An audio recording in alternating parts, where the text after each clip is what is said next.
Welcome, everybody. This is Mike McGinnis from the Pace Sports Network. And joining me is Jesse Bodony. Jesse has started our new esports venture here at Pace University. Jesse, welcome. Thank you for joining us. Thank you. Thank you so much for the introduction and for having me. Pleasure to be here. And Jesse, tell us a little bit about yourself first. Tell us some things that we need to know about you. Sure. So I come from a athletic and coaching background.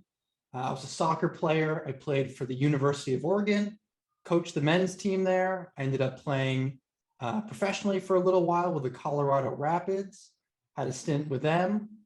And then I transitioned over into the world of higher education and gaming. I founded the esports program at my alma mater in California.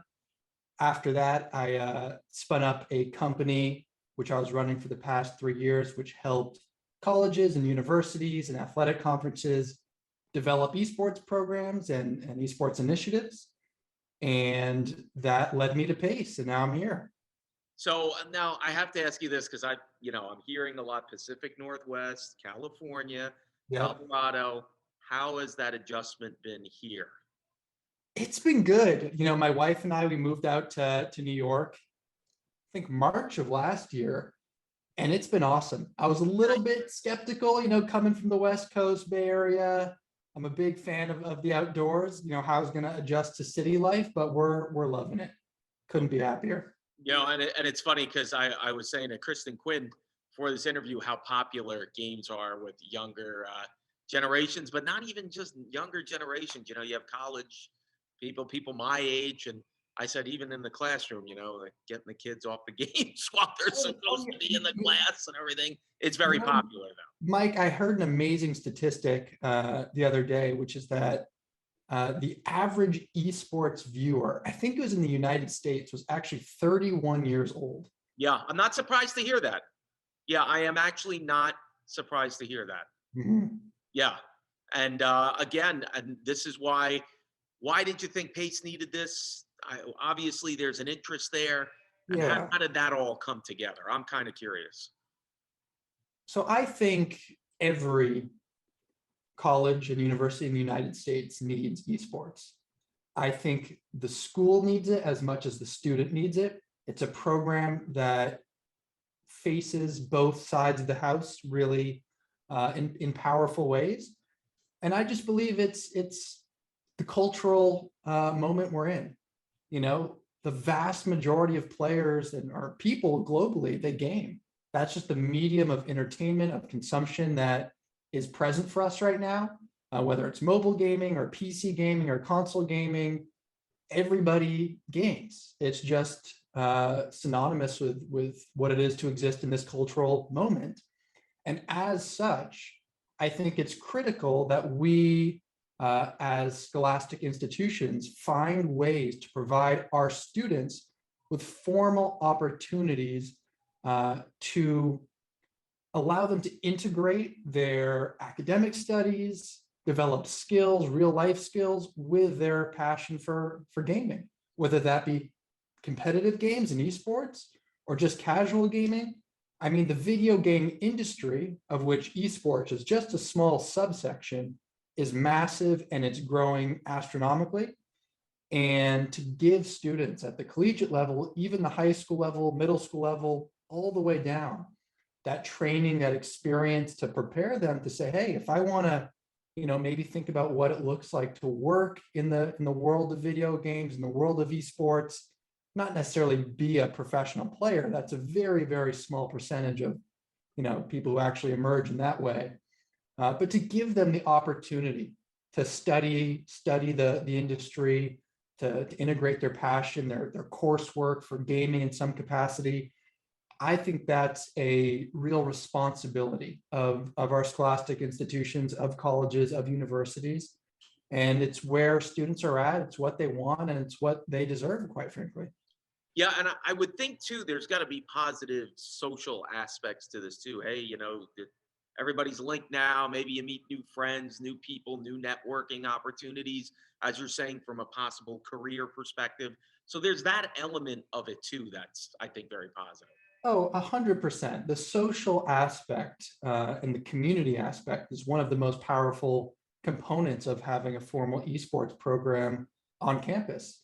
You know, historically, gamers have fallen through the cracks at colleges and universities. They haven't been captured by any academic or extracurricular program that's existed. And sometimes that comes at the cost of retention. Maybe they don't stick around the school. You know, it's at the detriment to the students.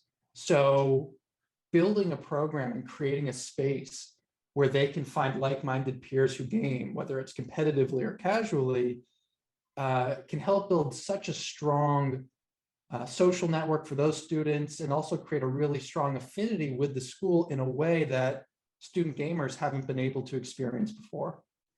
Jesse, you come in, this is the ground floor of this program. How do you get that started up? What does that look like logistically? It looks like a lot of different things, Mike. I'll tell you that. There's a few things we're really trying to hit on to make sure that we're building the right foundation for this program, and a foundation that can get us to where we want to be in 2, 3, 5 years. And I'll kind of go into our aspirations in a moment. But concretely, you know, we're building our teams and getting competing. That's a big piece of what we're doing now. We've got 4 titles competing in League of Legends, Valorant, Super Smash Bros, and Rocket League. We're going to be competing in the East Coast Athletic Conference, which is one of the premier esports conferences on the East Coast. So getting our competitive teams up and running, that's a big piece of it. Building our community on Discord online is another big component. Making sure that if you're a student gamer at Pace, that you have a place to be and that you know it exists. That's a big part of it. And I would say the other component is building our initial on-campus facility. That's a really exciting thing. It's going to be on our New York City campus, but that'll give us a real home for this program to live in addition to our online presence. And that development this semester is going to be where we're spending a lot of energy. And I think those 3 things are going to set us up for moving in the direction we want to move heading forward. And I think there's always, the evolution of technology is always a big thing. Where anytime you talk about anything, esports especially, we've heard about VR stuff. One of the things I heard on the news the other day is they're experimenting, obviously a couple of years, but it'll be here sooner rather than later. Nanotechnology now, where you go in a gym, you work up a sweat, you charge your cell phone. That's going to come to gaming. Oh, sure. So I guess there's that whole thing too, right? Like the evolution and how these things kind of do it, whether it's concretely or abstractly. Yes. I think, with esports specifically, technology is at the center of what it means to be a gamer. It always has been, and it will continue to be. I mean, the metaverse is taking off, and who knows where it's going to go. What I can say about that is it's all the more reason why having an esports program, why Pace, committing to the development of theirs is more important now than ever. Because whichever way the technology heads, the way games develop, whether they stay on PCs and consoles, or if it's something different in 10 years, the institutions and the organizations that have invested in an esports program will be ready and prepared to take that next step so much more easily and quickly than if you're just getting into it, from nothing. So I think it's a necessary prerequisite to whenever that moment, unfolds, and it's sort of unfolding before us as we speak, but this is necessary to get into that next level. And I guess here's a big thing. Jesse, how can we find you? Or how can anybody out there find you? Find me specifically. So you can find our program through our socials, which is Pace U Esports. God, I hope that's right. Would be a great look if I didn't know that one. /esports. Yes. So we have our Instagram, we've got Twitter, we've got a Twitch where you can watch our matches, Pace U Esports. That's where you go. And then through there. You can send us a DM and you can find me directly if you want to. But that's how you can find us. I know. Now I'm hearing this. I'm kind of wondering in the background. I better maybe start getting prepared. Maybe having to do a little play-by-play for esports at some point. I'm already getting looks over here. You better, We'll get you there, Mike. We'll get you studying that. there. So, we'll see how that goes. But Jesse, thank you so much for the time. It's great to meet you. I hope to meet you in person one day, whether it's Absolutely. New York or you come up here. Yeah, I'll be out there. Yes, but thank you so much, and we wish you the best of luck, and we can't wait to see where this goes. Thank you so much, Mike. Thanks for having me. And yeah, I appreciate it.